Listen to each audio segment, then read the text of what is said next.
أعوذ بالله من شرور أنفسنا ومن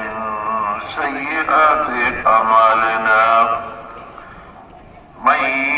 يهده الله فلا مضل له ومن يضلله فلا هادي له. وأشهد أن لا إله إلا الله وحده لا شريك له. وأشهد أن سيدنا ونبينا ومولانا محمدا عبده ورسوله صلى الله تعالى عليه وعلى آله وصحبه أجمعين. أما بعد فأعوذ بالله من الشيطان الرجيم. بسم الله الرحمن الرحيم. هو الذي بعث في الأميين رسولا منهم هو الذي بعث في الأميين رسولا منهم عليهم آياته ويزكيهم ويعلمهم الكتاب والحكمة وإن كانوا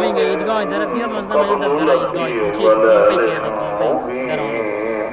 وآخرين منهم لما يلحقوا بهم وهو العزيز الحكيم. ذلك فضل الله يؤتيه من يشاء والله ذو الفضل العظيم.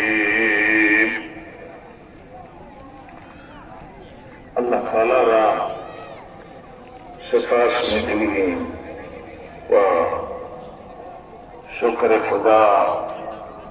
بر همه ما و بالاخص بر این بنده ناچیز لازم است که امروز توفیق نصیب شده از دیروز که در ایرانشهر در خدمت مردم ایرانشهر و قوم و حول حوش ایرانشهر باشیم و فرصتی برسه اینجا برای دعای هم برای اهل ایرانشهر هم برای منطقه و هم برای گذشتگان و عزیزانی که ما از دست دادیم و امروز توفیق حضور به حاضری به این جلسه که به مناسبت فارغ التحصیلی اعطای جوایز هست به حفاظ عزیز و گرامی که کلام الله مجید حفظ کرده و به فارغ التحصیلان و دانش آموختگان که مولوی شدند و خواهران گرامیه که فاضله شدند و در اعمال خواهرانی که تجوید خواندند و قرائت و قاریه شدن ماشاءالله. و به هر حال در این جلسه امروز که ماشاءالله مناسبتش خیلی بلند و بالاست، تجلیل از علم و دانش و تشویق فرزندانی است که زحمت کشیدند و علم کسب کرده. این جلسه امروز مدیریت دو تا مدرسه حقانی که به مدیریت جناب مولانا عبدالصمد دامنی استاد فقه و حدیث و جناب مولانا محمد طیب ملازی مدرسه شمس العلوم مدرسه حقانیه که به مدیریت عزیز امام مولانا محمد طیب ملازی امام جمعه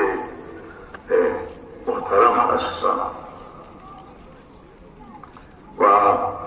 امروز این شرفی که اینجا نصیب شد که بنده در خدمت شما مردم عزیز ایرانشهر باشم که همه طبقات اینجا حضور دارند، هم علمای عایشه و گرامی منطقه ایرانشهر و بلکه از همه ناحیه مردم امروز علما حضور پیدا کردند و از شهرستانهای مختلف سیستان و بلوچستان و هم بعض علمای عزیز ولایت رسیدن، اینا به قرب خدا رسیدن، اینها فیروزی کسب کردن توی دنیا و خیال کردن که یا الله این چه نعمتی بود، این نعمت غیر مترقبه، این نعمت غیر منتظره، این نعمت که بعد از یأس می آید، بعد از ناکامی می آید، بعد از اینکه بشر به زانو در آمده است می آید. ولهذا احساس کردن که این تولد یک تولد نوعی است و ما سر نو تازه از مادر متولد شدیم و به جهان آمدیم. اونجاست این نمازهای خاموش شدن و عزیزان من توحید پرچمش بلند شد، خدا پرستی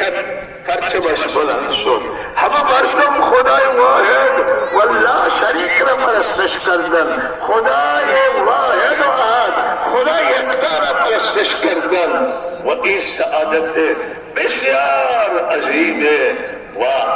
آن حضرت صلی الله علیه وسلم وقتی که تشریف آوردن نه تنها به عبادت دستور دادن و این احکام نورانی اسلام را بیان کردن، بلکه آن حضرت صلی الله علیه وسلم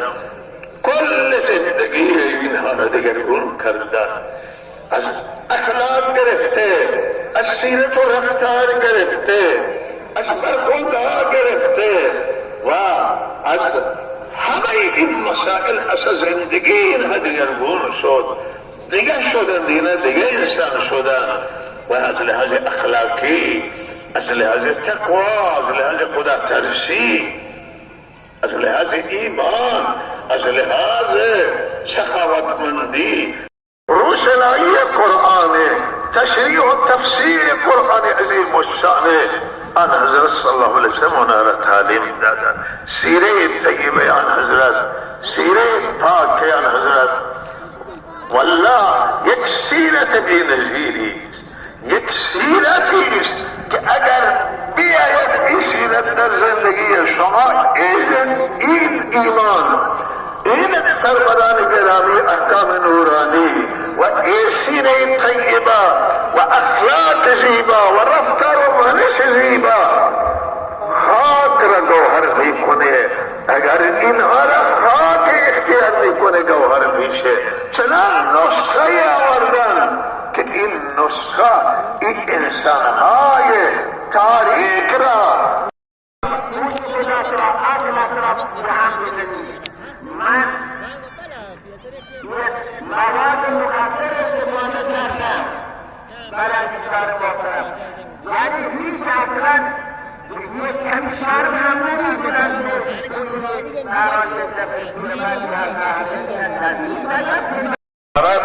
بی حد بود. همینطور که امروز هم توی جهان قتل و غارت هست، ظلم و بی عدالتی بود و لازم این نسخه را آن حضرت ارائه دادن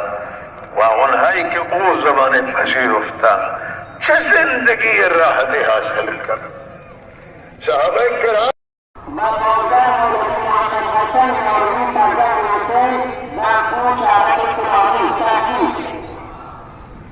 اما اسامی فارغ التحصیلان دوره تخصص فقه دارون افغانی ایرانشهر، مولوی مفتی مسلم بلازمی فرزند اسحاق معلم سکولت ایرانشهر تاکید، مفتی رحمت الله حسن مقدم فرزند مولانا عبدالله ایرانشهر تاکید، مولوی مسلم ایرانی فرزند مرحوم حافظ عبدالقادر ایرانشهر تاکید، مولوی ایمان دوست ایرانی فرزند حاج محمد کریم ایرانشهر تاکید. اما اسامی برادران فارغ التحصیل مشکل زیاد شده، ولی ما امیدواریم که مجوز مسجد من شما را اطمینان میده که شما را مجوز میده. مسجد کسی میسازه، کسی میخواهد که یک عزیزی از نمازخانه ها یاد کرد و گلایه کرد و گلایه از تلفن بود و گفتن که همینه که منوز کسی نماز بخونه باید بالاخره او را گفت که دعا کنه، از او تقاضای دعا کرد و این همه عبادت هر کسی که میکنه باید کمک کنه همه.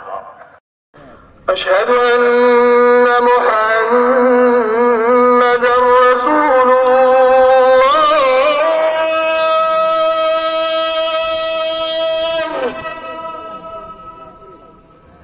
أشهد أن محمدا رسول الله.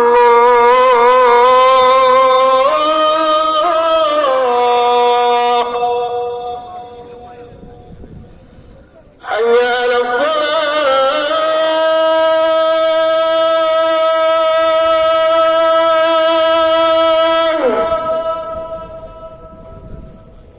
حي على الصلاة.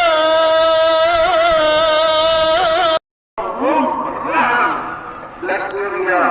أبدأ ما يجري الدنيا كدر بشر كلمة بس كلمة يدرسه زمان قلبه مطبيع همي آمداس وإنصاف وعدالت سر مبوده وبالأخلاق تقول ما أصبح لسانك أخلاقات جنتنا ولكن مشتري مشكلة شدان كل مشكلات کے جهان وأن